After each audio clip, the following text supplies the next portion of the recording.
Hello guys, happy kitchen চ্যানেলে সবাইকে স্বাগত। আশা করি সবাই ভালো আছে। আজ আমি তোমাদের সঙ্গে শেয়ার করব তেল ছাড়া আলু পোস্ত।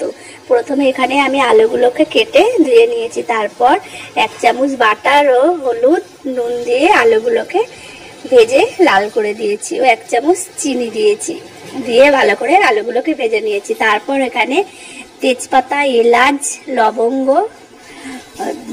3 চামচ বাটারে দিয়ে লাল, তারপরে পেঁয়াজ কুচি দিয়ে লাল করে তারপর ভাজা আলুগুলোকে দিয়ে তারপর এখানে 1.5 চামচ নুন ও জিরে, মরিচ, ধনে, লঙ্কার গুঁড়ো, হলুদের গুঁড়ো দিয়ে নাড়াচাড়া করে তারপর আমি পোস্ত ও কাজু বাদাম পেস্ট করে নিয়েছি। তারপর আমি এখানে 2 চামচ আদা রসুন বাটা দিয়েছি।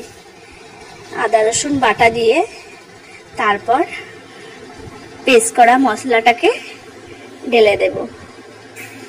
ঢেলে দিয়ে তারপর আমি এখানে জল দিয়ে লাস্টে একটু টমেটো সস দিয়ে রান্নাটাকে শেষ করেছি। গাইজ, আমার চ্যানেলকে লাইক এন্ড সাবস্ক্রাইব করে বন্ধুদের সঙ্গে শেয়ার করে দাও। যারা করেছে অতিরিক্ত শুভেচ্ছা, যারা এখনো করনি প্লিজ প্লিজ প্লিজ আমার চ্যানেলকে লাইক এন্ড সাবস্ক্রাইব করে দাও। তোমরা সুস্থ থাকবে, ভালো থাকবে।